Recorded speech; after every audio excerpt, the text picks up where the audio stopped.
So hello dear students, हम लोग last time revision कर रहे हैं जिसमें हम लोग करंट अफेयर्स पीटी 365 पढ़ने जा रहे हैं। और ये काफ़ी इंपॉर्टेंट है आपके एग्ज़ाम के पॉइंट ऑफ व्यू से, यूपीएससी के लिए, खासतौर से यूपीएससी के लिए ही है। और पीसीएस में भी क्वेश्चंस बनता ही है ना। तो यूपीएससी, पीसीएस, आरओ के लिए काफ़ी इंपॉर्टेंट है। तो हम लोग साइंस के क्वेश्चंस, इन्वायरमेंट के क्वेश्चन, ज्योग्राफी से रिलेटेड जो करंट अफेयर्स है, या फिर इकोनॉमी हो गया, पॉलिटी हो गया, ये सारे सेगमेंट हम लोग कर रहे हैं। ठीक है, इसको आप 1.5x पे लगा के आप देख सकते हैं। तो सबसे पहला जो है आपका वो है biotechnology industry research assistant council, BIRAC. ठीक है, ये बेसिकली इसकी 13th वर्षगांठ मनाई जा रही है। इंडिया बायो इकोनॉमी रिपोर्ट 2025 आई है ना। बायोटेक स्टार्टअप्स को बढ़ावा देने के उद्देश्य से बायोसारथी मेंटरशिप इनिशिएटिव नामक वैश्विक मेंटरशिप पहल की भी शुरुआत करी गई है। अब अगर इसके बारे में बात करें तो जो बिरैक है, जो biotechnology industry research assistant council है, इसकी स्थापना 2012 में हुई थी। ये सार्वजनिक क्षेत्र का एक गैर लाभकारी उद्यम है। तो यहाँ से क्वेश्चन बन सकता है, इसकी इम्पोर्टेंस क्या है। ये उद्योग और अकादमिक जगत के बीच समन्वय का कार्य करता है। ये टारगेटेड फंडिंग, प्रौद्योगिकी हस्तांतरण, बौद्धिक संपदा प्रबंधन जैसी पहलों को लागू करता है। तो कुछ डॉक्स भी बात कर रहे हैं, तो उस पर आपको कंसंट्रेट होने की ज़रूरत नहीं। इसमें अगर देखा जाए, इसकी कुछ इनिशिएटिव है, प्रमुख पहल हैं, जैसे बायोटेस्ट नेस्ट स्कीम है, बायोटेक्नोलॉजी इग्निशन ग्रांट है। तो ये कुछ चीज़ें इंपॉर्टेंट इसकी पहले हैं। हम वही कराएंगे जो इम्पॉर्टेंट, जहाँ से क्वेश्चन बन सकता है। अब देखते हैं पोटाश के बारे में बात करें तो basically GSI, geographical survey of India, है ना। एक सर्वे किया इन्होंने, राजस्थान में पोटाश के भंडार की पहचान की गई है। पोटाश जो है बेसिकली पोटेशियम कार्बोनेट और पोटेशियम लवणों का एक अशुद्ध मिश्रण है। इसके अयस्क हैं सिल्वेनाइट। इसके प्रमुख अयस्क कौन से हैं? सिल्वेनाइट है। इसका उपयोग जो होता है 90% से अधिक आप इसको एग्रीकल्चर में देखेंगे फर्टिलाइज़र के रूप में किया जाता है। तो बेसिकली जो पोटाश है वो नाइट्रोजन, फास्फोरस और पोटाश, इससे मिलकर आपका एनपीके कहा जाता है। नाइट्रोजन, फास्फोरस और पोटाश तीनों को मिलाया जाएगा तो एनपीके, जैसे जो गाँव से हैं और देखेंगे एनपीके खाद आती है। इसमें क्या होता है कि पौधों की बेहतर ग्रोथ के लिए एनपीके पोषक तत्वों का आदर्श अनुपात 4:2 है।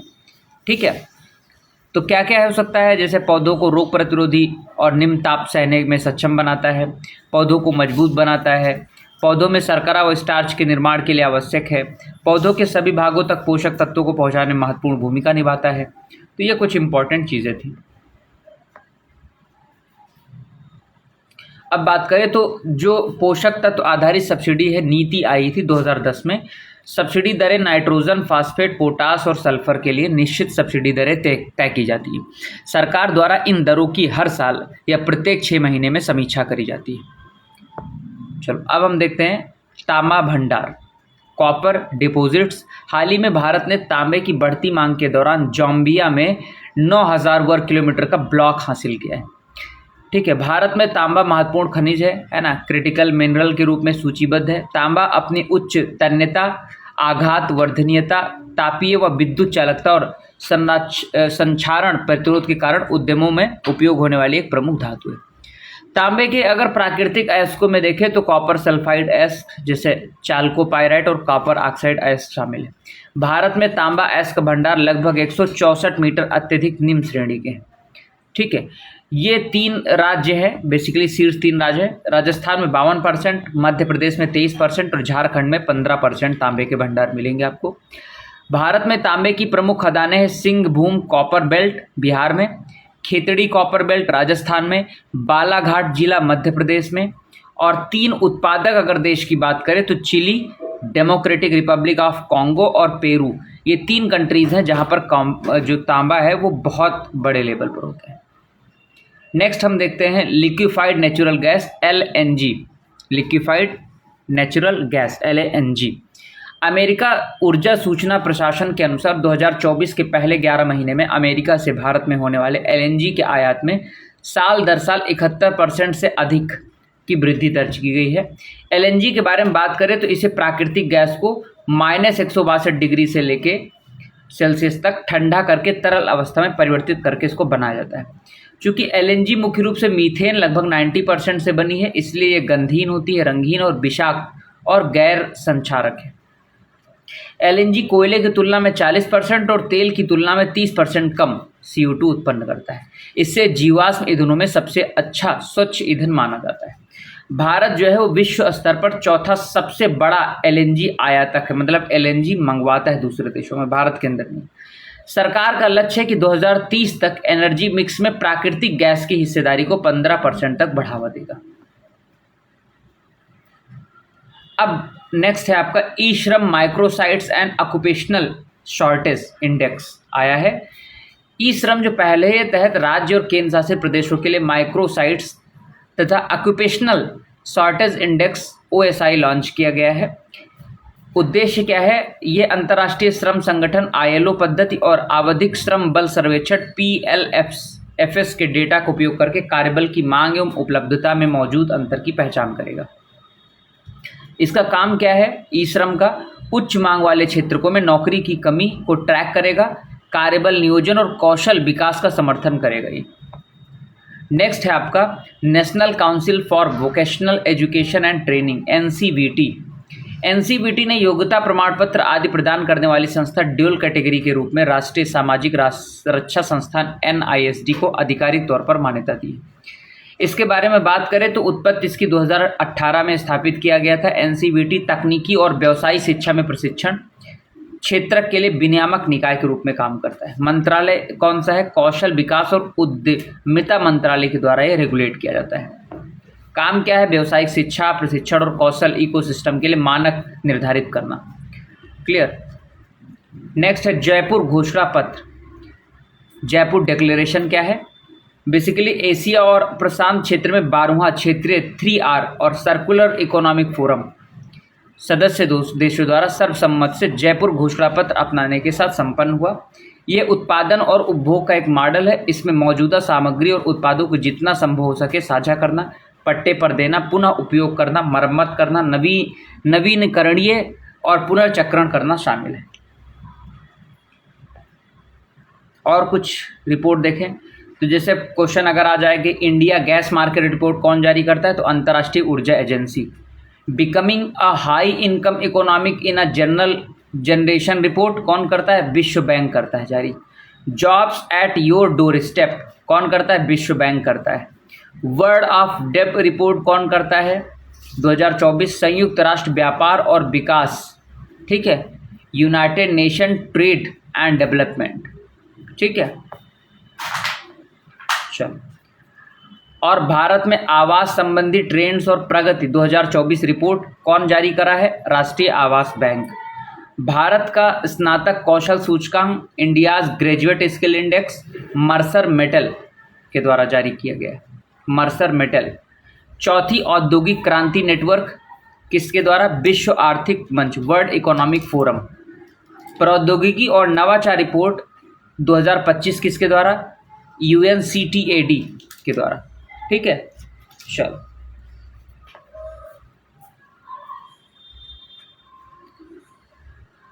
अब बात करें पर्यावरण, इन्वायरमेंट से रिलेटेड जो है करंट की बात के बारे में बात करें तो सबसे पहला है राष्ट्रीय वन्य जीव बोर्ड, नेशनल बोर्ड और वाइल्ड लाइफ। सुर्खियों में क्यों है? क्योंकि भारत के प्रधानमंत्री ने गुजरात के गिर राष्ट्रीय उद्यान में राष्ट्रीय वन्यजीव बोर्ड की 7वीं बैठक की अध्यक्षता करी है। इस बैठक के दौरान प्रधानमंत्री ने पहली बार नदी डॉल्फिन अनुमान रिपोर्ट जारी करी। इस रिपोर्ट के अनुसार देश में नदी में पाई जाने वाली डॉल्फिन की कुल संख्या 6327 है। तो ये भी डेटा पूछ सकते हैं। प्रधानमंत्री ने 2025 में शेरों की संख्या का आकलन करने के लिए 16वें चक्र की शुरुआत की घोषणा करी। पिछली बार शेरों की संख्या का आकलन 2020 में किया गया था। अब थोड़ा सा NBWL के बारे में, national board of wild life के बारे में जाने तो इस भारत सरकार ने 1952 के दौरान भारतीय वन्य जीव बोर्ड के रूप में इसको नामित किया। एक सलाहकार निकाय है ये, एडवाइजरी बॉडी है ये। श्री जयचम राजा वाडियार, ये मैसूर के पूर्व महाराजा होते थे, इसके पहले अध्यक्ष थे। अभी प्रेजेंट टाइम में भारत के प्रधानमंत्री इसके अध्यक्ष होते हैं। उपाध्यक्ष कौन होता है? क्वेश्चन आ सकता है कि NBWL के अध्यक्ष कौन होता है? तो भारत के प्रधानमंत्री होते हैं। पर्यावरण और वन एवं जलवायु परिवर्तन मंत्रालय ने के प्रभारी केंद्रीय मंत्री इसके उपाध्यक्ष हैं। ठीक है, अब बात करें तो NBWL जो है ये राष्ट्रीय बोर्ड द्वारा समिति को सौंपी गई शक्तियों का प्रयोग करने और कर्तव्यों का पालन करने के उद्देश्य से एक अस्थायी समिति का गठन करता है। चलो आगे बढ़े। प्रोजेक्ट लायन और IUCN, ठीक है, Project Lion and IUCN Green Status of Species. केंद्र सरकार ने शेरों के संरक्षण प्रयासों को बढ़ावा देने के लिए प्रोजेक्ट लायन के लिए वित्त पोषण को मंजूरी दे दी। अब सरकार ने गुजरात के जूनागढ़ जिले में national referral centre for wild life NRCW की स्थापना को भी मंजूरी दी। ठीक है, चलो आगे चले। अब IUCN के बारे में थोड़ा सा देखें तो ग्रीन स्टेटस ऑफ स्पीसीज ये प्रजातियों की पुनर्प्राप्ति या पुनर्बहाली के मापने और संरक्षण के प्रभाव का आकलन करने के लिए एक वैश्विक मानक प्रदान करता है। ठीक है, कवरेज क्या है? ये सूक्ष्म जीवों को छोड़कर सभी प्रजाति को कवर करती है।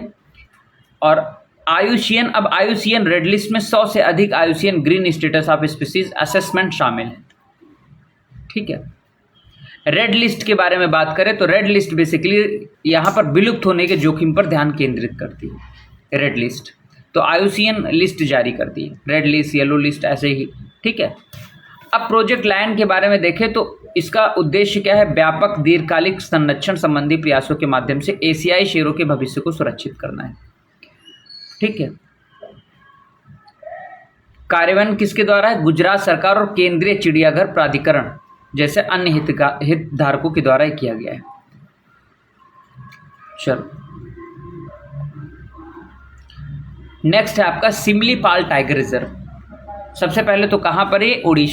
उड़ीसा सरकार ने सिमलीपाल टाइगर रिजर्व को नेशनल पार्क अधिसूचित किया है, जिससे उड़ीसा का सबसे बड़ा नेशनल पार्क बन गया है।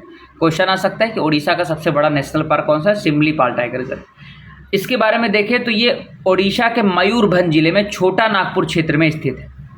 उड़ीसा के मयूरभंज जिले में छोटा नागपुर क्षेत्र में स्थित है। यहाँ पर बहने वाली मुख्य नदियाँ हैं कौन कौन सी? बुद्ध बलंगा, ठीक है, और कौन सी है? आपकी पलपला है, बंदन है, सालंदी है, कहेरी है और देव, ये आपकी नदी यहाँ पर बहती है। सिमलीपाल को वन्य जीव अभयारण्य और प्रोजेक्ट टाइगर के तहत टाइगर रिजर्व के रूप में भी अधिसूचित किया गया है। साथ ही इसे यूनेस्को के मैन एंड बायोस्फीयर प्रोग्राम के तहत 2009 में बायोस्फीयर रिजर्व भी घोषित किया गया है। ये मयूरभंज एलिफेंट रिजर्व का भी हिस्सा है। सिमलीपाल भारत का 107वां और ओडिशा का दूसरा नेशनल पार्क है। यहाँ पर भितरकनिका जो है ओडिशा का पहला नेशनल पार्क है। अगर पहला नेशनल पार्क देखें तो यहाँ का भितरकनिका है। ठीक है, चलो नेशनल पार्क क्या होता है? ये एक ऐसा अधिसूचित क्षेत्र होता है जिसे उसकी पारिस्थितिकीय तथा उसमें पाए जाने वाले फ्लोरा फौना, जीव जंतु, वनस्पति, स्थलाकृति या वन्य जीव की वैज्ञानिक महत्ता के कारण उसके वन्य जीव और पर्यावरण को उसका सर्वोत्तम संरक्षण प्रदान किया जाता है। साथ ही वन अधिकार अधिनियम 2006 के तहत कुछ आदिवासी समूहों को नेशनल पार्क के भीतर रहने की अनुमति दी गई।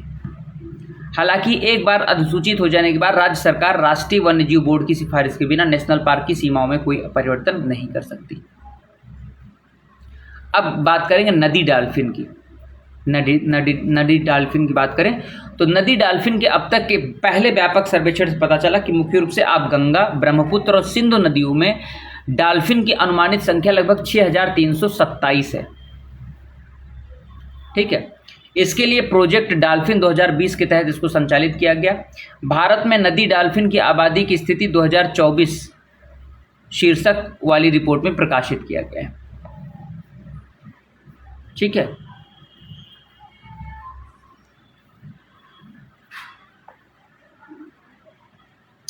चलो अब हम लोग थोड़ा सा रामसर कन्वेंशन के अंतर्गत भारत की 4 और आर्द्रभूमियां शामिल की गई। कौन कौन सी? रामसर साइट्स के बारे में और आर्द्रभूमियों के बारे में थोड़ा जानते हैं।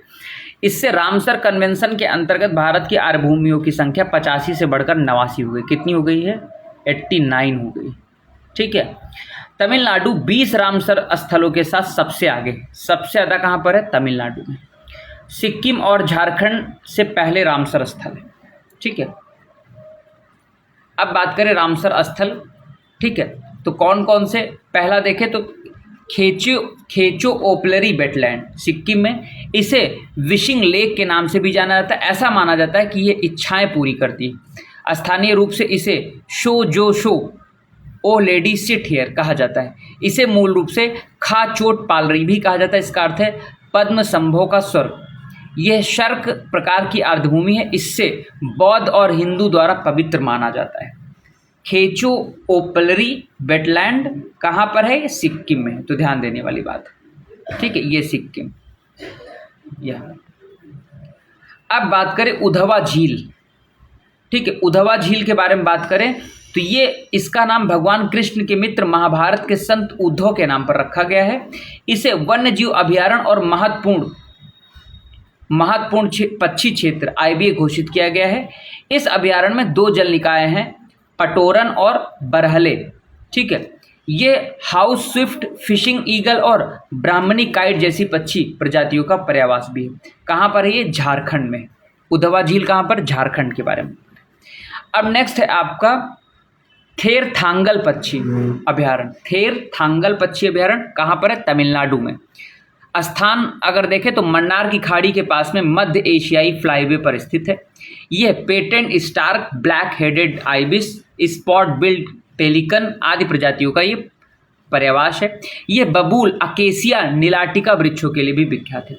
नेक्स्ट है यहीं पर आपका तमिलनाडु में ही ये दूसरा सक्कारा कोत्तई पक्षी अभयारण्य कहाँ पर है? तमिलनाडु। थेरथांगल और सक्कारा कोत्तई कहाँ पर है? तमिलनाडु। उधवा कहाँ पर है? झारखंड। अब बात करें तो सक्कारा कोत्तई जो है ये मन्नार की खाड़ी के पास मध्य एशियाई फ्लाईओवर पर स्थित है। यहाँ पर पेटेंट स्टार्क, ब्लैक हेडेड आइबस आदि ये प्रजातियाँ पाई जाती हैं। चलो अब थोड़ा सा जैव ईंधन बायोफ्यूल्स के बारे में बात करें तो भारत विश्व का तीसरा सबसे बड़ा जैव ईंधन बायोफ्यूल उत्पादक देश बन गया है। जैव ईंधन या बायोफ्यूल्स के बारे में बात करें तो ये ऐसे फ्यूल्स होते हैं जिनका उत्पादन नवीकरणीय संसाधनों से किया जाता है और इन्हें डीजल, पेट्रोल या अन्य जीवाश्म ईंधनों के स्थान पर या उनके साथ मिश्रित कर प्रयोग किया जाता है। जैव ईंधन के प्रकार इन्हें 4 पीढ़ियों में वर्गीकृत किया गया है, ठीक है। 4 पीढ़ियों में तो देखें तो पहली पीढ़ी के जैव ईंधन खाद्य फसलों से बनाए जाते हैं। दूसरी पीढ़ी के जैव ईंधन जैविक अपशिष्ट से बनाए जाते हैं। तीसरी पीढ़ी के जैव ईंधन शैवाल आधारित होते हैं और चौथी पीढ़ी के जैव ईंधन जैविक रूप से संशोधित सूक्ष्म जीव का प्रयोग करके बनाया जाता है, ठीक है। प्रमुख उत्पादक देशों की बात करें तो संयुक्त राज्य अमेरिका जैव ईंधन का सबसे बड़ा उत्पादक है। उसके बाद ब्राजील है, यानी पहले पे आपका अमेरिका है, दूसरे पे ब्राजील है। इसमें एथेनॉल और बायोडीजल मिश्रण, संपीड़ित biogas, compressed biogas, sustainable aviation fuel SAF आदि शामिल है। इसकी इंपॉर्टेंस क्या है कि अगर if I am talking about this importance of biofuels तो जैव ईंधन बेसिकली उत्पादन से लेकर उपयोग तक की तुलना में 80% तक उत्सर्जन कम करते हैं, ठीक है। नवीकरणीय मेथनॉल का उपयोग विभिन्न प्रकार के पॉलीमर और ईंधन के उत्पादन के लिए किया जा सकता है। जैव ईंधन उत्पादन के दौरान उद्योगों के लिए उपयोगी कई प्रकार के उत्पादों भी उत्पन्न करते हैं। ये आपको अर्थव्यवस्था में, कृषि उद्योगों में, बाजारों में, यहाँ पर आपको अर्थव्यवस्था को बढ़ावा देने में काम आ सकते हैं, ठीक है। जैव ईंधन के उत्पादन को बढ़ावा देने वाली कुछ पहले की गई हैं, जैसे नीति और रोड मैप संबंधी पहले। राष्ट्रीय जैव ईंधन नीति 2018-2022 में संशोधित किया गया। एथेनॉल मिश्रित पेट्रोल EBP कार्यक्रम चलाया गया। फिर अवसंरचना और उत्पादन संबंधी सहायता, प्रधानमंत्री G1 योजना 2019। इसका उद्देश्य था 2G एथेनॉल क्षमता में नवीनतम प्रगति को बढ़ावा देना। क्लियर? चलो नेक्स्ट है आपका कोसी मोची अंतर्राज्यीय लिंक परियोजना। बेसिकली ये प्रधानमंत्री कृषि सिंचाई योजना त्वरित सिंचाई लाभ कार्यक्रम के तहत 2029 तक पूरा किया जाएगा। इस परियोजना के पूरे होने पर बिहार में परियोजना क्षेत्र में सिंचाई सुविधा का विस्तार होगा और बाढ़ से निपटने में भी मदद मिलेगी।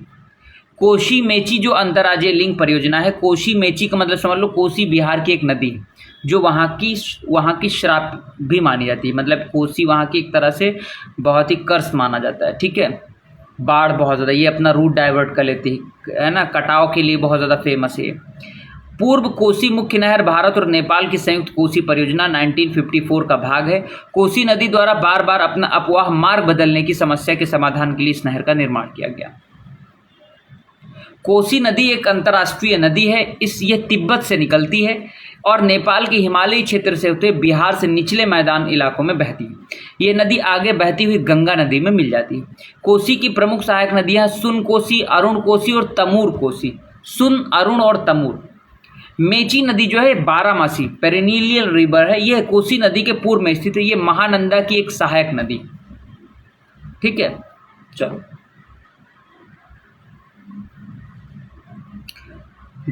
Draft rules one nation one time क्यों उपभोक्ता सुर्खियों में क्यों है? उपभोक्ता मामले विभाग ने विधिक माप विज्ञान 2025 का मसौदा अधिसूचित किया है। इन नियमों का उद्देश्य भारत के सभी क्षेत्रों में भारतीय मानक समय IST के उपभोग को मानकीकृत और अनिवार्य बनाना है। ठीक है, नेक्स्ट है आपका सैगोंग फॉल्ट। म्यांमार में भूकंप स्ट्राइक सिल्क प्लांटिंग सैगोंग फॉल्ट के कारण आया था। जो भूकंप वगैरह आया था सागैंग फॉल्ट के बारे में। अवस्थिति क्या है इसकी? उत्तर से दक्षिण दिशा की ओर म्यांमार से होकर गुजरता है तथा भारतीय और यूरेशिया प्लेटों के बीच एक सीमा बनाता है।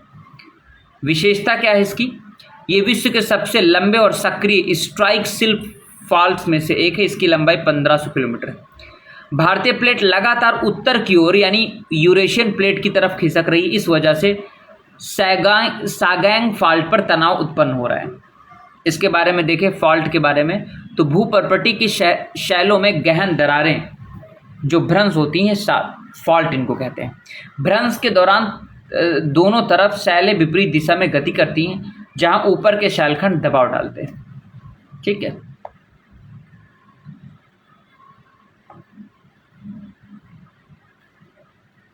नेक्स्ट है आपका वैश्विक पोत परिवहन के लिए net zero framework. IMO net zero framework विश्व का पहला ऐसा फ्रेमवर्क है जो संपूर्ण उद्योग क्षेत्र की अनिवार्य उत्सर्जन सीमा CHG मूल्य निर्धारण का प्रावधान करता है। उद्देश्य क्या है? 2050 के आसपास या उससे पहले शून्य उत्सर्जन करना।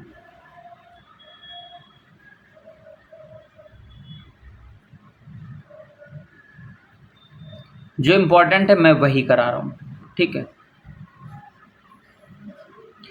अब ये देखिए Baku to Belem road map क्या है? भारत ने ब्रिक्स देशों से 2035 तक जलवायु वित्त पोषण के लिए प्रतिवर्ष 1.3 ट्रिलियन अमेरिकी डॉलर जुटाने हेतु Baku to Belem road map पर एकजुट होने की अपील की है। भारत के अनुसार इससे राष्ट्रीय स्तर पर निर्धारित योगदान लक्ष्यों को पूरा करने में मदद मिलेगी। अजरबैजान के बाकू में आयोजित जलवायु परिवर्तन कन्वेंशन पर पक्षकारों के 29वें सम्मेलन में इस नए वैश्विक वित्त पोषण लक्ष्य और फ्रेमवर्क पर सहमत बनी थी। इसका उद्देश्य ब्राजील के वेलम में आयोजित होने वाले आगामी COP30 का जलवायु वित्त पोषण के लक्ष्य को बढ़ाना है।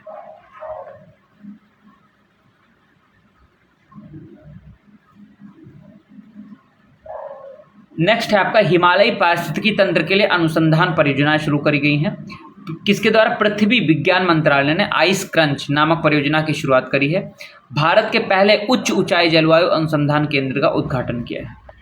अब आइस क्रंच उत्तर पश्चिमी हिमालय में हिम नाभिकीय कण और मेघ संघनन नाभिक गुण भारत एवं स्विट्जरलैंड के वैज्ञानिकों के बीच एक सहयोगात्मक अध्ययन है।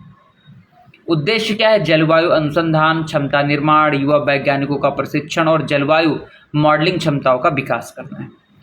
मुख्य भूमिका विश्व मौसम विज्ञान संगठन WMO व ग्लोबल एटमॉस्फेरिक वॉच कार्यक्रम से संबंधित दीर्घकालिक अनुसंधान के रूप में काम करेगा।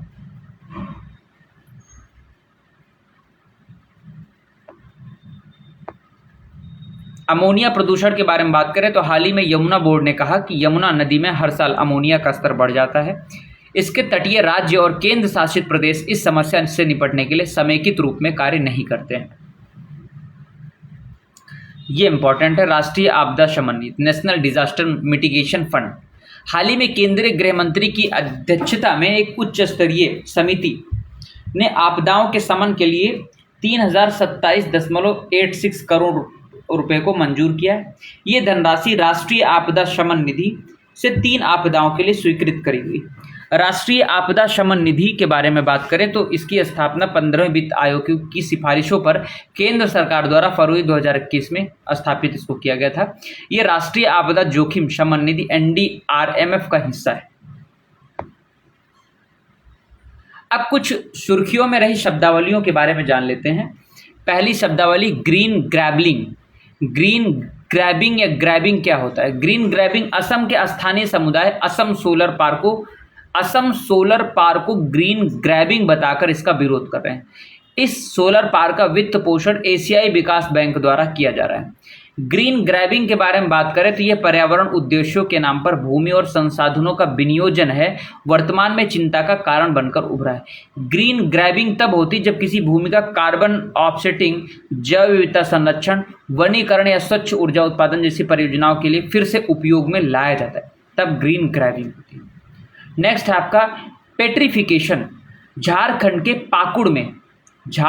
पाकुड़ में राजमहल पहाड़ियों में पेट्रीफाइड वुड जीवाश्म की अपनी तरह की पहली खोज करी गई। पेट्रिफिकेशन के बारे में बात करें तो ये एक ऐसी प्रक्रिया है जिसमें कार्बनिक और जैविक पदार्थ पूरी तरह से खनिजों में तब्दील हो जाता है और जीवाश्म पत्थर का रूप ले लेता है। इससे मूल तक की हर छोटी छोटी जानकारी पूरी तरह से संरक्षित होती है। तो ये था पेट्रिफिकेशन। झारखंड के पाकुड़ में राजमहल पहाड़ियों में पेट्रीफाइड वुड जीवाश्म की खोज करी गई। नेक्स्ट है आपका मेसोस्केल कन्वेक्टिव सिस्टम। इसके बारे में बात करें तो इस पर केंद्रित अध्ययन पाया गया कि मृदा की नमी तीव्र तूफानों का पूर्वानुमान लगाने में मदद कर सकती है। यह तड़ित झंझा थंडर स्टॉर्म का एक समूह है जो एक प्रणाली के रूप में कार्य करता है। MCS के रूप में पूरे राज्य में फैल सकता है और 12 घंटे से अधिक समय तक ये सक्रिय रह सकता है। नेक्स्ट है स्ट्रैटोवोल्केनो। ये क्या है? ये एक दुर्लभ घटना के तहत इथोपिया स्थित माउंट फेंटाले ज्वालामुखी से मीथेन गैस का एक विशाल गुबार निकलता देखा गया। इथोपिया में एक माउंट फेंटाले ज्वालामुखी है, वहाँ पर मीथेन गैस का एक विशाल गुबार देखा गया। माउंट फेंटाले एक स्ट्रैटोवोल्केनो है। इसमें आखिरी बार विस्फोट 1820 में हुआ था। ठीक है, अब इसके बारे में बात करें तो स्ट्रैटोवोल्केनो लावा प्रवाह और ज्वालामुखी राख की परतों से निर्मित एक विशाल व खड़ी ढाल वाला ज्वालामुखी।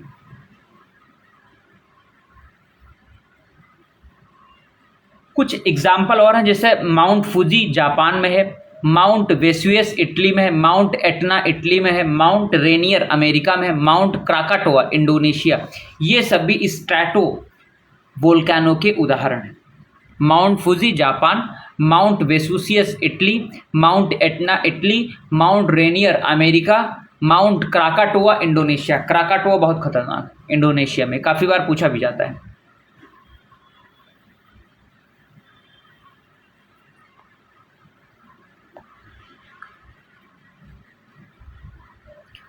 थोड़ा सा इसको देख लेते हैं। बंगाल की खाड़ी अंतर सरकारी संगठन संदर्भ भारत ने BOBP IGO की अध्यक्षता संभाली 2003 से उसकी उत्पत्ति देखी जाती। सदस्य कौन है? Bangladesh, Bharat, Maldives, Sri Lanka, Indonesia, Malaysia, Myanmar, Thailand non contracting सहयोगी पक्षकार हैं इसके।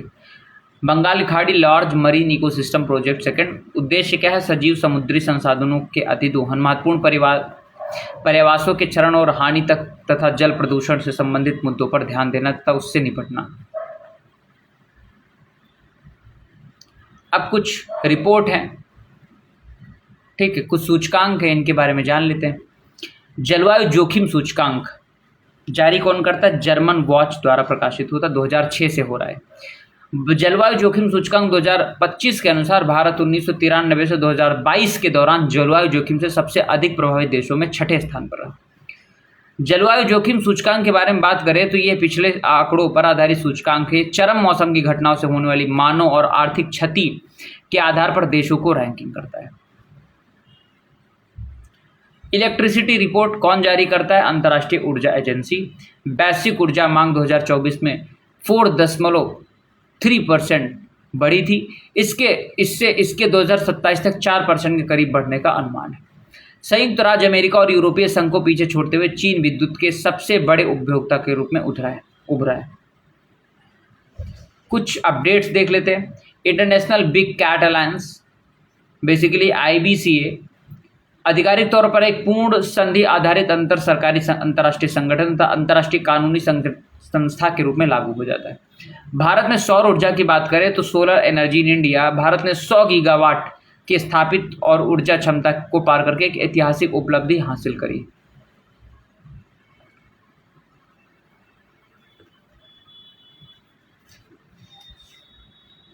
कुछ ऐसे प्लेसेस हैं जो इंपॉर्टेंट हैं वर्ल्ड में देखें तो जाग्रोस पर्वत। जाग्रोस पर्वत हालिया अध्ययन के अनुसार इराक में जाग्रोस पर्वत के आसपास का पहाड़ी क्षेत्र पृथ्वी की ओर निमज्जित हो रहा है। प्राचीन नियोटेथिस महासागरीय स्लैब में दक्षिण पूर्वी तुर्की से लेकर उत्तर पश्चिमी ईरान तक एक महत्वपूर्ण दरार विकसित हो रही है, जिसके कारण ये स्लैब विभाजित होकर पृथ्वी के आंतरिक परत में निमज्जित हो रहा है, धंस रहा है। तो एक तो क्वेश्चन यहाँ से बन सकता है, जाग्रोस पर्वत है कहाँ पर? तो ये आपका इराक में पड़ेगा। ठीक है। माउंट डुकोनो, हाल ही में हल्माहेरा द्वीप, इंडोनेशिया के माउंट डुकोनो सक्रिय ज्वालामुखी में विस्फोट हुआ। तो माउंट डुकोनो कहाँ पर है आपको बताना, इंडोनेशिया में, यहाँ पर आप देख सकते हैं। ठीक है, चलिए आगे चले। सॉरी, माउंट, ये इंडोनेशिया आपका, ये इंडोनेशिया, ये आपका इराक है। ठीक है, ध्यान देना, ये इराक है आपका और ये आपका इंडोनेशिया है। अब ननकाई ट्रफ की बात करें तो जापान ने ननकाई ट्रफ में संभावित मेगा क्वैक यानी बड़े भूकंप की चेतावनी जारी करी। तो यहाँ पर जापान की बात आती है यहाँ पर। तो जापान कुछ द्वीपों शिकोको, होकाइडो, होन्सो, है ना, इनसे मिल के बना है जापान। ठीक है। माउंट टर्नकी, ये कहाँ पर, न्यूजीलैंड में। माउंट टर्नकी को न्यूजीलैंड में लीगल पर्सन के रूप में मान्यता दी गई। Mount turnkey Egmont national park में स्थित एक स्ट्रैटोवोल्केनो है। माओरी देशज लोग इसे अपना पूर्वज मानते हैं, इसलिए उनके लिए ये पवित्र पर्वत है, माओरियों के लिए। माओरी एक जनजाति है। ठीक है। नेक्स्ट है एंडीज पर्वत। एक अध्ययन के अनुसार एंडीज पर्वत के ग्लेशियरों के घटते क्षेत्रफल के कारण दक्षिण अमेरिका में नल जल आपूर्ति बाधित हो सकती है। ये वलित पर्वत 7 दक्षिण अमेरिकी देशों Venezuela, Colombia, Ecuador, Peru, Bolivia, Chile और अर्जेंटीना तक फैला हुआ है। अटाकामा मरुस्थल कहाँ पर है? ये दुनिया का सबसे शुष्कतम मरुस्थल है। ठीक है। सबसे बड़े टेलीस्कोप के समय समस्या उत्पन्न हो सकी है। ये मरुस्थल एंडीज पर्वत और प्रशांत महासागर के मध्य अवस्थित है। अटाकामा जल शुष्कता का कारण प्रशांत तट से बहने वाली हम्बोल्ट धारा एक ठंडी समुद्री धारा है। आसमान साफ होने के कारण ये खगोलीय पर्यवेक्षणों के लिए काफी उपयोगी। नेक्स्ट है अकाबा की खाड़ी, या इसको इलैट की खाड़ी भी कहते हैं। एक हालिया अध्ययन से होलोसीन काल के अंत के दौरान अकाबा की खाड़ी में प्रबाल भित्ति के विकास में एक महत्वपूर्ण रुकावट का पता चला। आप लोग इसको थोड़ा सा पढ़िए, इसको देखिए थोड़ा सा मैप को। मैं 2 मिनट में बस 5 मिनट का ब्रेक लेता हूँ। 5 मिनट में पानी पी के मैं आता हूँ।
सो हेलो डियर, मैं आ गया।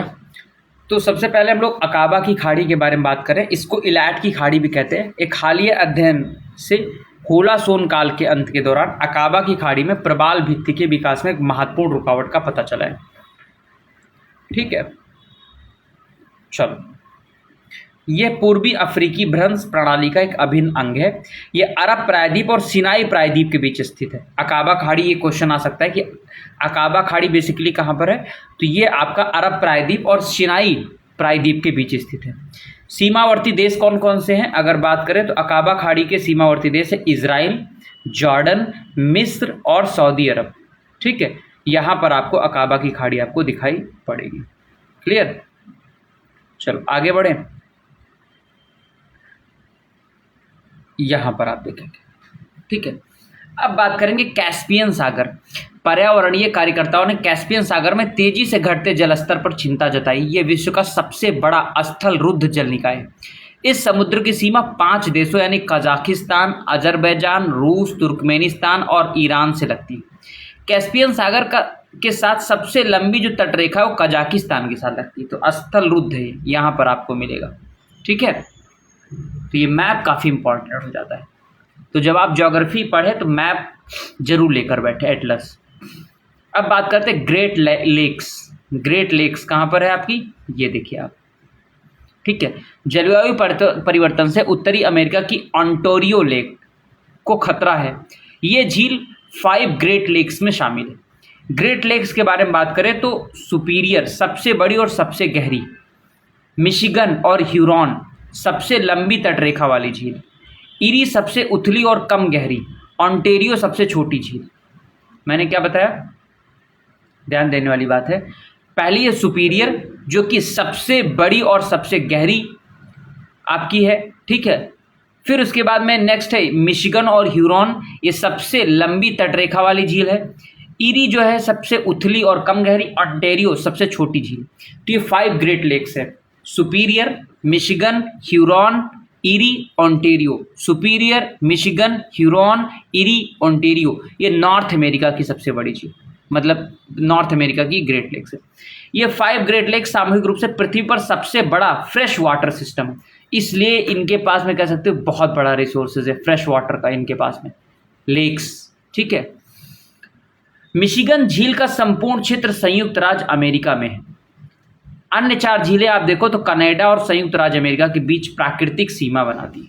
ठीक है, नेक्स्ट है आपकी किवू झील।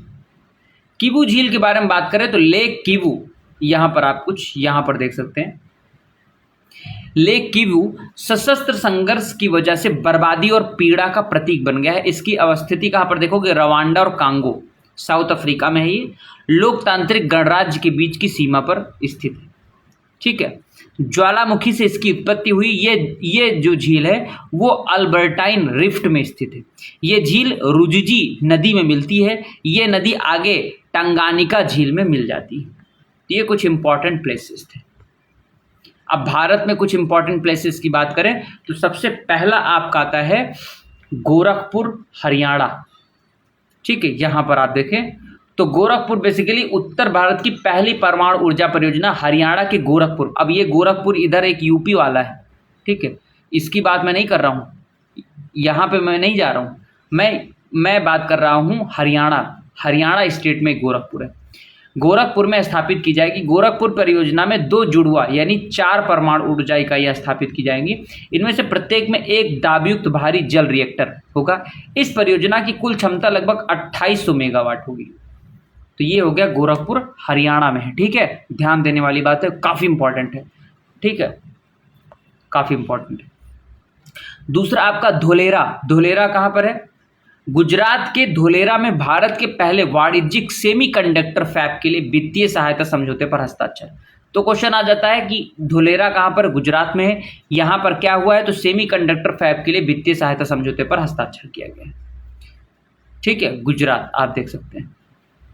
नेक्स्ट है आपका तीस्ता नदी। क्यों इंपॉर्टेंट है, क्यों न्यूज में है, केंद्रीय पर्यावरण, वन और जलवायु परिवर्तन मंत्रालय ने मुख्य तीस्ता नदी पर स्थित तीस्ता थर्ड बांध के पुनर्निर्माण के प्रस्ताव को मंजूरी दी है। ये सिक्किम में सोलामो सोलामो झील से निकलती है और ये ब्रह्मपुत्र नदी में दाहिने तरफ से मिलने वाली सहायक नदी। तीस्ता नदी सिक्किम में सोलामो झील से निकलती है, ठीक है। ये भारत में पश्चिम बंगाल और सिक्किम से बहती हुई बांग्लादेश में प्रवेश करती है। सहायक नदी इसकी कौन सी? रंगीत। तीस्ता नदी की सहायक नदी कौन सी है? रंगीत। तो ये कुछ इंपॉर्टेंट प्लेसेस में करा रहा हूँ, काफी इंपॉर्टेंट है, आप सभी लोग है ना इसको देखिए। नेक्स्ट है आपका पंबन ब्रिज। ये यहाँ पर पंबन ब्रिज है आपका। पंबन ब्रिज जो है भारत के तमिलनाडु में नए पंबन ब्रिज का उद्घाटन किया गया। ये भारत का पहला वर्टिकल लिफ्ट रेलवे समुद्री पुल है, वर्टिकल लिफ्ट रेलवे समुद्री पुल, ठीक है। अब देखिए पलार नदी, पलार रिवर की बात करें तो सुप्रीम कोर्ट ने पलार नदी में चर्म शोधनशालाओं टेनरीज से अनुपचारित अपशिष्ट के बहाव को रोकने के लिए निर्देश जारी किया है। इसका उद्गम आप देखोगे तो कर्नाटक में पोन्नैयार नदी के पास, पोन्नैयार कर्नाटक में पोन्नैयार नदी के पास से निकलती है। प्रवाह इसका तमिलनाडु से होकर ये बंगाल की खाड़ी तक जाती है। इसकी नदियां पोन्नई और चेयार, दो इसकी प्रमुख नदियां हैं। पलार नदी के बारे में बात कर रहा था, ठीक है। चल आगे चलें।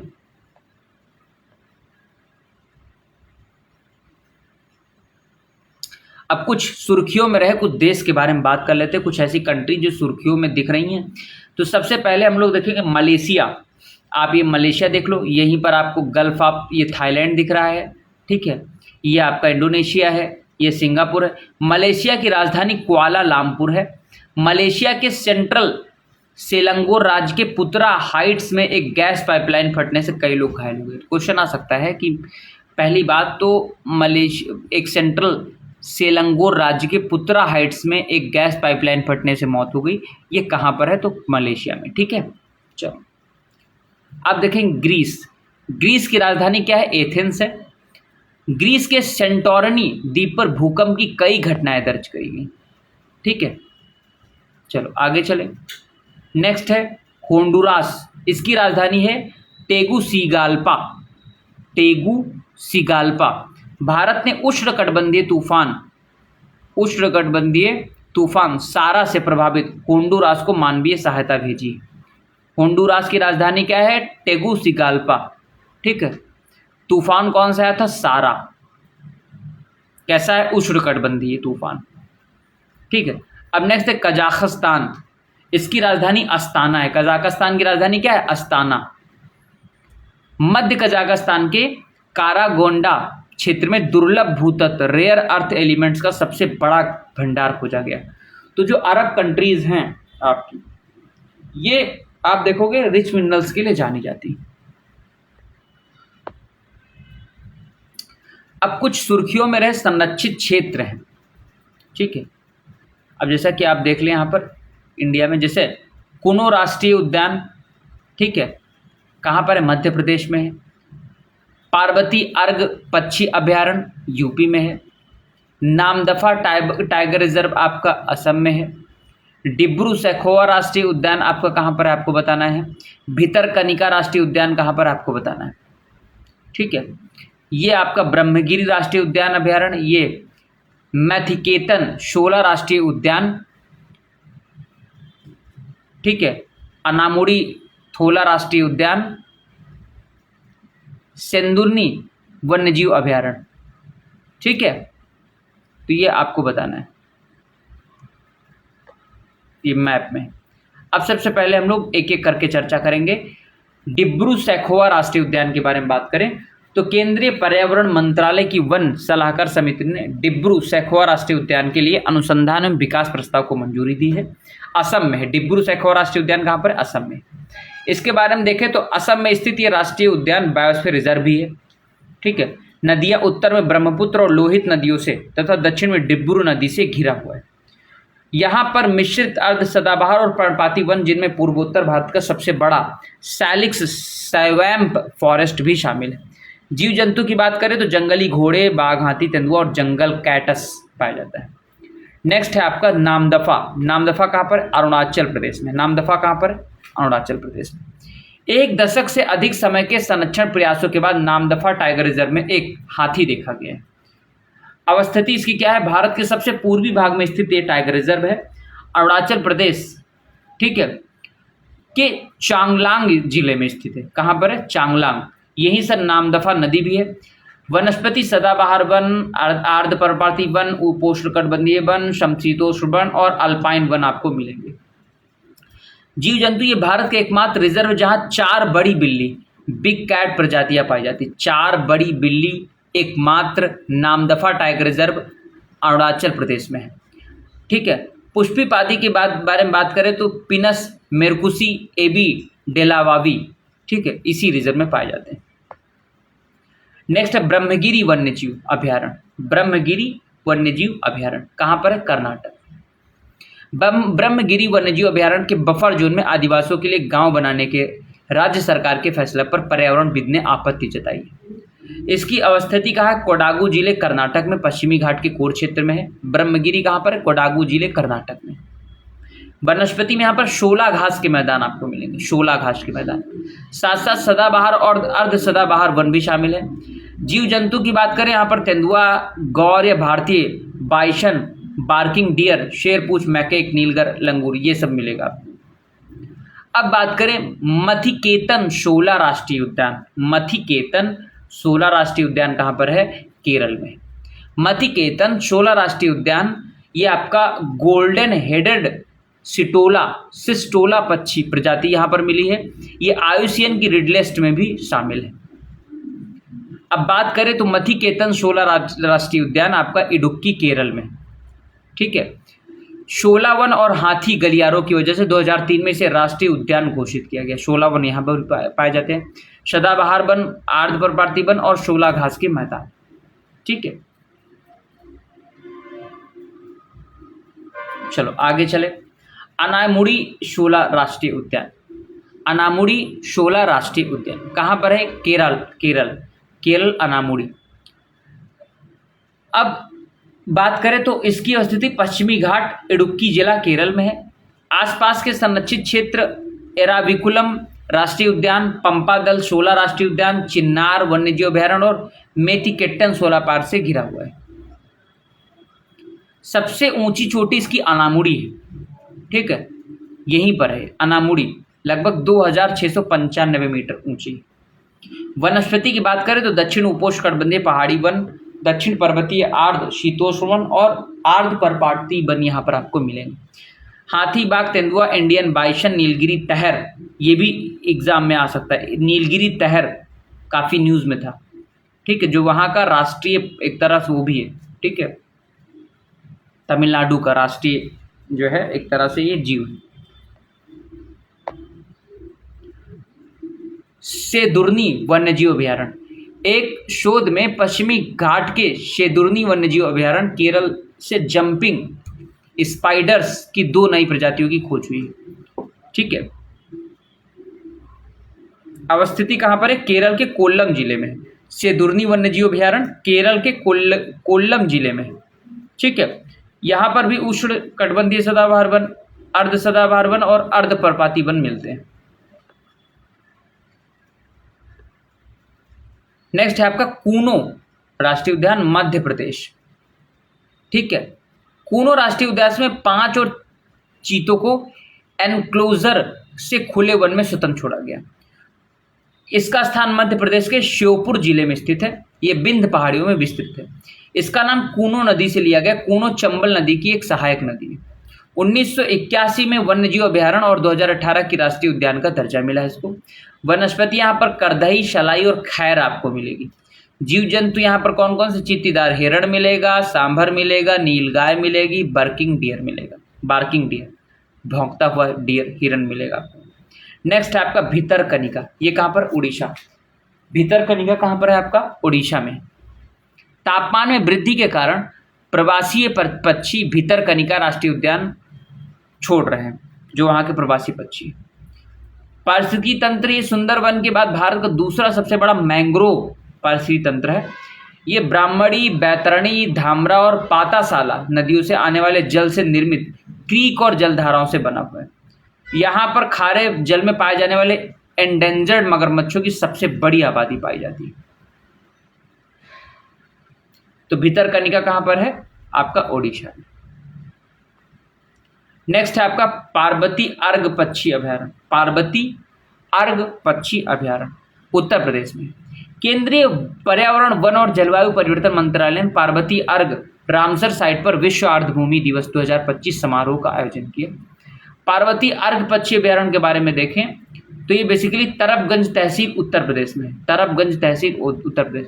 पारिस्थितिकी तंत्र के मामले में इस अभयारण्य में 2 गोखुर झीलें, ऑक्सबो लेक, ऑक्सबो लेक क्या होती है, जब नदी जो है अपना रूट डाइवर्ट कर लेती तो वहाँ पर कुछ जो है एक गाय के खुर के समान जो है, गोखुर के समान कुछ जो है आपका जो लैंड है वो छोड़ जाती है और उसमें पानी भर जाता है। ठीक है, जैसे मान लो ये नदी निकल रही, ठीक है, तो ये बहती बहती ऐसे जाके मतलब ये इस तरह से गई, ठीक है, ऐसे गई और यहाँ से कट गई, ये यहाँ से कट के अलग हो गई और फिर ये ऐसे बहना शुरू हो गई। तो ये जो झील होगी ये गोखुर झील, ऑक्सबो लेक कहलाएगी। ठीक है, यानी नदी के मुख्य प्रवाह से कट जाता है और इससे एक अलग जल निकाय का निर्माण होता है, इसे ही गोखुर झील कहते हैं। जैव विविधता की दृष्टि से क्रिटिकली इंडेंजर्ड सफेद पुट्टे वाले गिद्ध, भारतीय गिद्ध, एंडेजर्ड इजिप्शियन गिद्ध पाए जाते हैं। यहाँ पर गिद्धों की बहुत संख्या। तो पार्वती अर्ग पक्षी अभयारण्य कहाँ पर है, उत्तर प्रदेश के तरफगंज तहसील में। ठीक है, आगे चलें। आक्रामक जलकुंभी और से अन्य पादपों और जीव प्रजातियों को खतरा है। अब कुछ प्रजातियों के बारे में बात करें, species in news. Ongole, Ongole किसकी नस्ल है, ओंगोल बेसिकली ये एक स्थलीय प्राणी है। कैसा प्राणी है आपको बताना है। ओंगोल जो है आपका ब्राजील में एक नीलामी में ओंगोल नस्ल की गाय का रिकॉर्ड 41 करोड़ रुपए में बिकी। इसका नाम बियाटिना 19 है। ओंगोल का आकार बड़ा होता है, इसकी खाल गर्दन पर ढीली होती है, इसका माथा आंखों के बीच चौड़ा और थोड़ा जो है उभरा होता है। तो बेसिकली ओंगोल के बारे में जान लो कि ब्राजील में सबसे महंगी गाय बिकी। अब पक्षी प्रजातियों के बारे में बात करें तो मालाबार ग्रे हार्निबल, केरल के शोधकर्ताओं को मालाबार ग्रे हार्निबल के संरक्षण पर उनके प्रोजेक्ट के लिए कंजर्वेशन लीडरशिप प्रोग्राम द्वारा फ्यूचर कंजर्वेशन पुरस्कार से सम्मानित किया गया है। नर और मादा एक जैसे दिखते हैं इसमें, इसकी विशेषताएं हैं ये, सिवाय इसके कि मादा के बिल के आधार पर काले रंग का निशान होता है, बस उसके काले रंग का निशान। भारत के पश्चिमी घाट में पाई जाने वाली एक स्थानिक प्रजाति। नेक्स्ट है आपका small hive beetle. Small hive beetle basically Aethina tumida को भारत में पहली बार पश्चिम बंगाल में देखा गया, एक विदेशी या गैर स्थानीय beetle. White winged duck, white winged duck एक दुर्लभ जोड़ा दिहिंग पटकाई राष्ट्रीय उद्यान असम में देखा गया। यह प्रजाति पंखों पर अपने विशिष्ट सफेद धब्बों और विशिष्ट भूतिया आवाजों के लिए, भैया भूतिया आवाज निकालता है। ये असम का राजकीय पक्षी भी है। असम का राजकीय पक्षी क्या है, व्हाइट बिंग्ड डक। ठीक है, असमिया में इसे देवहान या स्प्रिट डक भी कहा जाता है, देवहान डक भी कहा जाता है। यह प्रजाति इंडो मलायन जैव भौगोलिक क्षेत्र के लिए स्थानिक है। यह प्रजाति तराई के सदाबहार वन और वार्ध भूमियों में पाई जाती है। नेक्स्ट आपका गब्बूसिया एफिनस और पोसिलिया रेटिकुलाटा, बताना है आपको इसके बारे में। बेसिकली ये राष्ट्रीय हरित प्राधिकरण एनजीटी नेशनल ग्रीन ट्रिब्यूनल ने मच्छरों को नियंत्रित करने के लिए जैविक एजेंट के रूप में इसको इस्तेमाल किया। ये आक्रामक मछली प्रजातियों पर केंद्र से जवाब मांगा। दोनों लवणीय जल उच्च लवणता और तापमान को भी सहन कर सकती है। गम्बूसिया एफिनिस के बारे में बात करें तो ताजे जल में पाई जाती है, एक मछली है, मच्छर मछली है। अत्यंत कम ऑक्सीजन की मात्रा वाले जल में भी ये जीवित रह सकती है। ये आईयूसीएन द्वारा दुनिया की 100 सबसे अधिक आक्रामक विदेशी प्रजातियों में से एक थी। नेक्स्ट है आपका जंपिंग स्पाइडर्स। एक शोध में पश्चिमी घाट में सेंदुरनी वन्यजीव अभयारण्य केरल से जंपिंग स्पाइडर्स की 2 नई प्रजातियों की खोज करी गई। ये दोनों नई प्रजातियां एपिडेलैक्सिया कुल से संबंधित।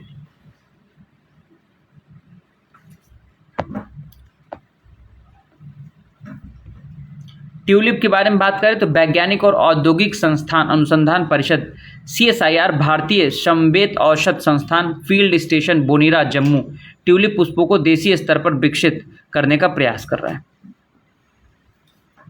Indira Gandhi memorial tulip garden Srinagar Asia का सबसे बड़ा ट्यूलिप गार्डन है।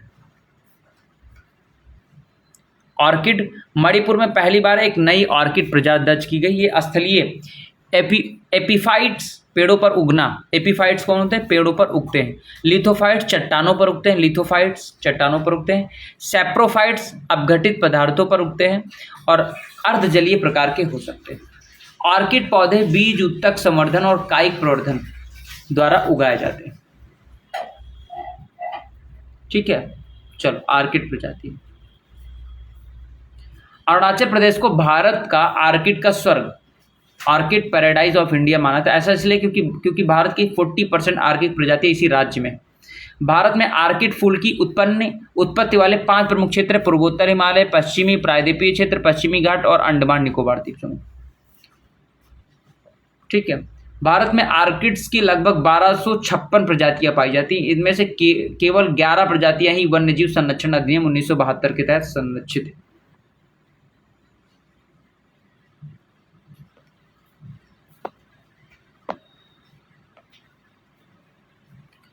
तो ये मैंने आपको ज्योग्राफी इन्वायरमेंट और आपको जो है साइंस के क्वेश्चन मैंने कराए। ठीक है, अब कुछ रिपोर्ट्स और देख लेते हैं। वार्षिक शिक्षा रिपोर्ट 2024, NGO प्रथम फाउंडेशन ने annual status of education report ASER 2024 जारी करी है। ASER बच्चों की स्कूली शिक्षा और सीखने की स्थिति एक राष्ट्रव्यापी ग्रामीण परिवार आधारित सर्वेक्षण है।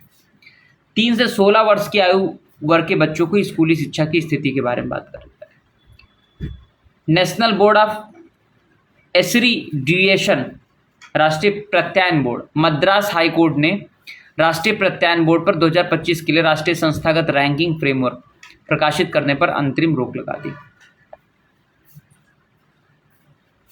बालक गोद लेने की प्रक्रिया, हाल ही में केंद्र सरकार ने राज्यसभा को सूचित किया कि 30,000 से अधिक भारतीय माता पिता गोद लेने का इंतजार कर रहे हैं। कुल 62,592 बच्चे मिशन वात्सल्य के तहत बाल देखभाल संस्थानों में रह रहे हैं। इन संस्थानों में open shelter, specialised adoption agency, observation home आदि शामिल। भारत में गोद लेने की प्रक्रिया मुख्य रूप से किशोर न्याय बालकों की देखभाल संरक्षण अधिनियम 2015 द्वारा संचालित होती है।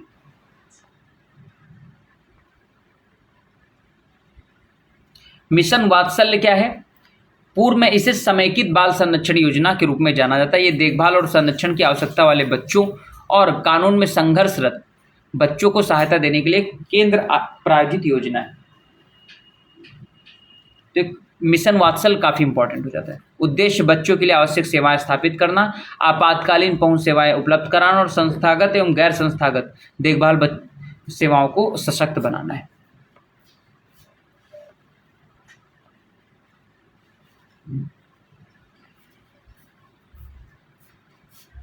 नेक्स्ट कुछ सुर्खियों में रहे जो है महत्वपूर्ण है। जैसे युवा की बात करें तो ग्रामीण विकास मंत्रालय और संयुक्त राष्ट्र बाल कोष यूनिसेफ द्वारा युवा ने भारत में ग्रामीण महिलाओं और युवाओं को सशक्त बनाने के लिए एक आशय पत्र पर हस्ताक्षर किए। यूनिसेफ युवा के बारे में इसे 2019 में शुरू किया गया था, एक प्लेटफॉर्म है जहां विशेष रूप से भारतीय युवाओं द्वारा केंद्रित कार्य सह निर्मित किए जाते हैं। ठीक है, भारत में युवा 100 मिलियन युवाओं के लिए आकांक्षी आर्थिक अवसर तैयार करना, 200 मिलियन युवाओं को ऐसे कौशल प्रदान करना जो भविष्य के कार्यक्षेत्र के अनुकूल हो, 300 मिलियन युवाओं के साथ साझेदारी करना और उन्हें चेंज मेकर बनाते हुए उनके नेतृत्व कौशल को विकसित करने के लिए अवसर प्रदान करना है। वर्ल्ड हैप्पीनेस रिपोर्ट के बारे में बात करें तो ये रिपोर्ट ऑक्सफोर्ड विश्वविद्यालय के वेलबींग रिसर्च सेंटर ने गैलप, संयुक्त राष्ट्र सतत विकास समाधान नेटवर्क UNSDSN और एक स्वतंत्र संपादकीय बोर्ड के साथ मिलकर प्रकाशित की गई। ठीक है, अब स्केल का सबसे ऊपरी हिस्सा बहुत खुशहाल जीवन का प्रतिनिधित्व करता है। स्केल का सबसे निचला हिस्सा बिल्कुल भी खुशहाल नहीं। रैंकिंग के लिए अपनाए गए कुछ मापदंड है, जैसे प्रति व्यक्ति सकल घरेलू उत्पाद क्या है, सामाजिक समर्थन कितना है, जन्म समय स्वस्थ जीवन प्रत्याशा कैसी है, विकल्प चुनने की स्वतंत्रता है कि नहीं जीवन में, उदारता है कि नहीं, भ्रष्टाचार कितना है, तो इन सब के आधार पर वर्ल्ड हैप्पीनेस रिपोर्ट जो है करी जाती है। सबसे खुशहाल देश फिनलैंड है, पहला स्थान। इसके बाद डेनमार्क है, फिर आइसलैंड। पहले पे फिनलैंड, दूसरे पे डेनमार्क और तीसरे पे आइसलैंड। भारत का जो स्थान है वो 118वां है। 147 देश हुए थे और 118वां जो देश है, 118वें नंबर। बहुत बुरी स्थिति है। ठीक है, नेक्स्ट है आपका UN commission for social development. 63वां सतत विकास एजेंडा 2030 को आगे बढ़ाने के हिस्से में एकजुटता, सामाजिक समावेशन और सामाजिक सामंजस्य को मजबूत करने पर केंद्रित है। ठीक है, तो ये कुछ इंपॉर्टेंट हमने आपको करा दिया है। यहाँ से आपको क्वेश्चन ज़रूर मिलेगा, आप इसको शेयर करिए। बचे हुए कुछ इंपॉर्टेंट जो है उसको मैं अगले लेक्चर में कंप्लीट करा दूंगा। So thank you, bye bye, have a good day, best of luck for your exam.